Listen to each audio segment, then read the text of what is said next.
Hi, welcome to now your third PowerPoint presentation. So this is actually going to be more or less on task, and we are actually going to get you to the Boston Massacre and then to the American Revolution. So the first thing we need to address is how do we get from the Anne Hutchinson trial in 1637, where you have really loyal colonists, think of themselves for the most part as English folks, to the Boston Massacre in 1770. And there you see Paul Revere's very inflammatory depiction of the event, which you'll be talking about in other areas on the Moodle website. So how do we get from being loyal colonists to firing, having British soldiers fire on these folks who are kind of rabble-rousers? Well, I would submit that one thing to note, and this is probably something that you're somewhat familiar with if you've taken any American history, is that basically from 1607, and this is the founding of the Virginia colony, to 1754, we have a period of benign neglect, and I'll talk about why that period ends in 1754 on the next slide. So benign neglect means that, England really wasn't paying close attention to its colonies in North America. Uh, things were going fine. We had this cash crop coming from the Chesapeake area where Virginia was located. We had other cash crops coming from Georgia, although not so much from Georgia at that point yet, but also from Maryland. And so, although the North American colonies are not completely off England's radar, there's really not a huge amount of direct oversight. England is sort of keeping track of them in terms of trade to some extent and potentially in terms of defense, but they're sort of letting the colonists kind of do what they want. And another part of benign neglect then is that self-governance is established really early on in the colonies. Notice the picture here is a depiction of a meeting of Virginia's House of Burgesses. This is then a legislative assembly, and it's established already in 1619. And again, if you look at the dates there, that's only 12 years after the colony was first attempted. And remember, the first few years of that colony were really dicey for those folks, if you remember from the previous PowerPoint. So the fact that at least on a minimal level, you've got people who are voting for representatives to speak on their behalf in a legislative assembly. They're passing a small amount of laws, mainly to do with taxes. And those are, of course, subject to royal oversight, but this is a very strongly held tradition. This is also the case up in New England. The legislative assemblies are a little different up there. They usually rule themselves through town meetings, but still, there is a tradition of we have, in some ways, not a right, but it almost feels like a right to participate in how local matters are handled. We elect people to do that and to speak on our behalf. There's a strong adherence to we like local people to speak to local matters. And of course, I think this tradition is very much alive and well even today. So there's a strong tradition of self-government that develops all through the 13 colonies.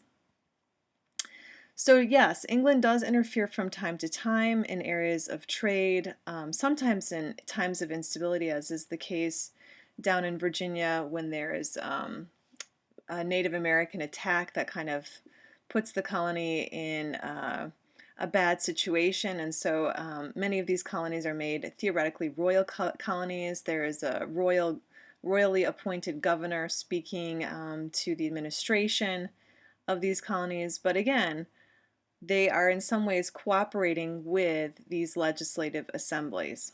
So you shouldn't think that England is entirely absent, but again, I can't emphasize enough this commitment to self-governance. Okay, so what you're seeing now is this very elaborate map. If we had more time, I would talk about the specifics of this map, but what you're seeing here is the British and the French claims in North America. You even get to see a little bit of the Spanish claims, but notice they're really much further to the south. And there's a whole bunch of disputed territory just west of the Appalachian Mountains. And so if you look at that Appalachian mountain line, that area is going to stretch sort of from Georgia all the way through up into Pennsylvania, and that disputed territory is very important.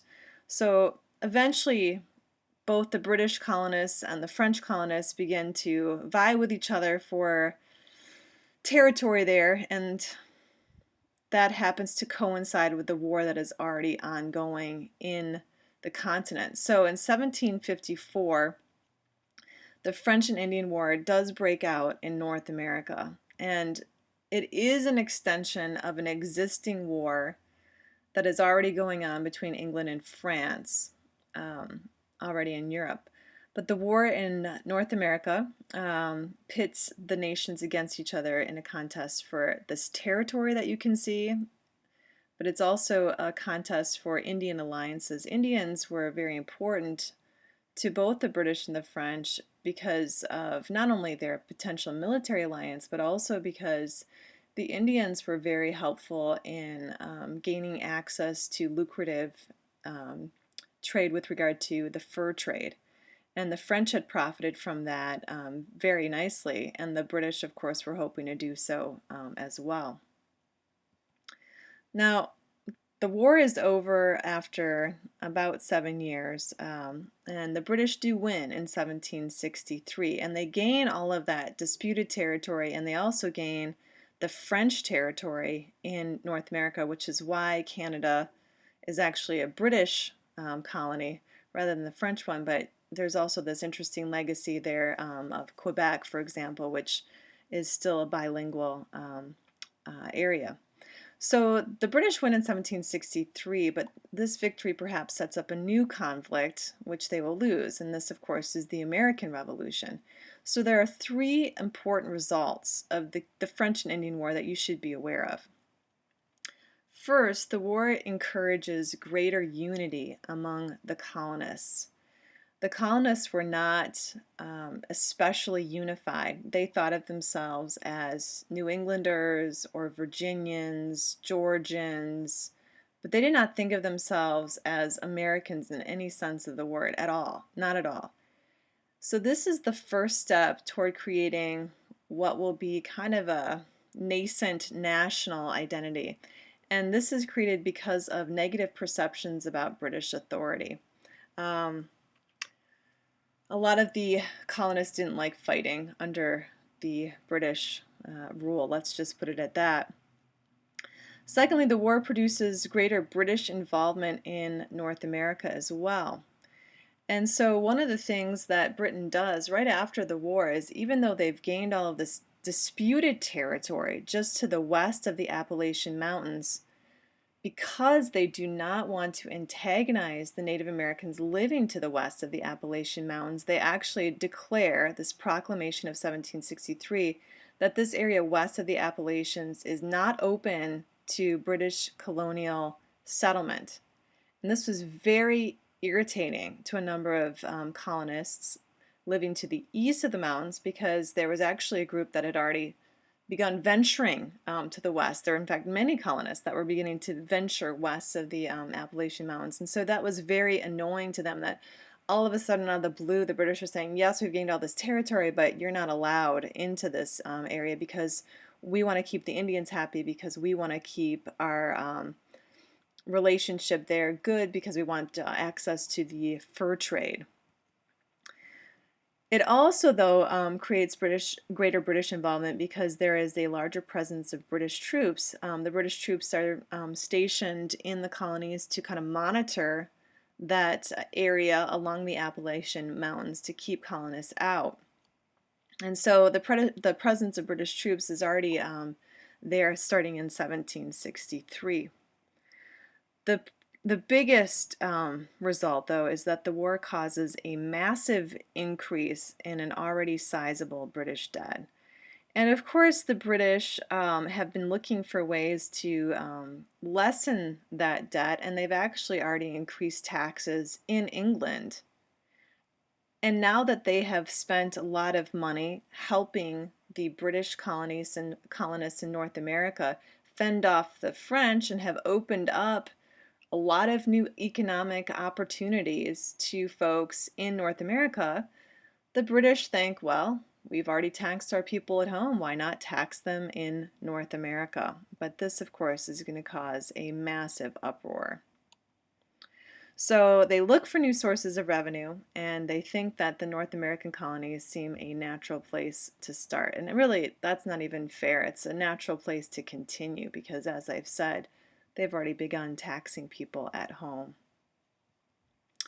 So, what do we have next? British legislation, and of course, that is quickly followed by American resistance. So from 1764 then, that is just 1 year after the end of the French and Indian War, up to 1775, the British pass a series of laws that attempt to tax the colonists in North America. And you should be very thankful we're not going to go over each piece of legislation. The Americans resist the attempt of the British Parliament to tax them. Now, just keep in mind that these are British colonies, and so they are resisting their nation's legislature. They are British subjects. Even though they're colonists, they are still part of the British Empire, so they are resisting what is rightful authority. The British then send troops to towns that foster disorderly resistance, and it's in this context then that the Boston Massacre erupts. So why, you might be asking, are Americans resisting lawful authority? So the crux of the debate really comes down to differing philosophies about representation.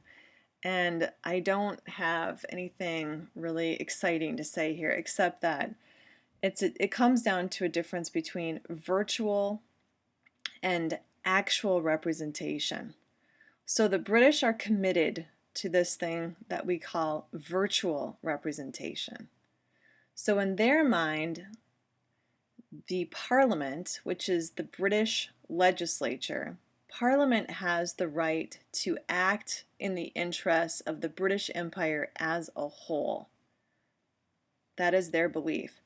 You don't need to have folks from the North American colonies sitting in Parliament to actually speak to North American issues, because you've got members of Parliament who see Britain as a whole empire, and so they are able to virtually represent the North American British colonists because they're acting in the interests of the empire as a whole.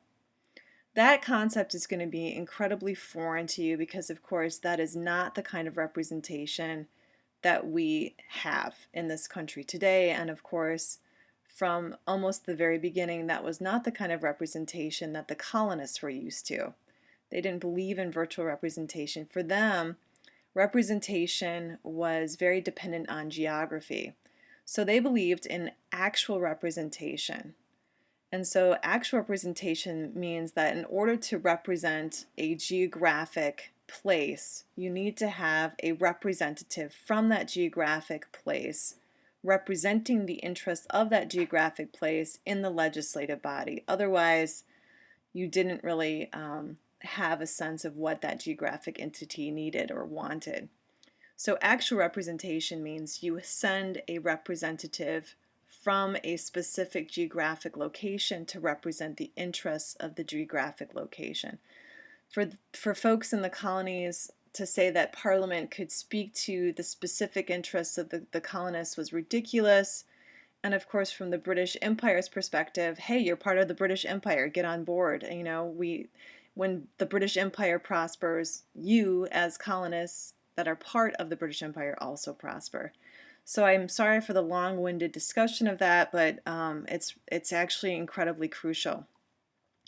And the fact that the British were unwilling or unable to understand what the British colonists wanted, basically then led to the sense of British tyranny, that their resistance, the British resistance to allowing someone from North America to be part of Parliament, to have a voice in the laws, was British tyranny, because of course the colonists were used to self-taxation through the Legislative Assembly. So for them, Parliament was really trampling on a long held, again, right? It's not a right, but it's so long a practice that it almost seems like a right.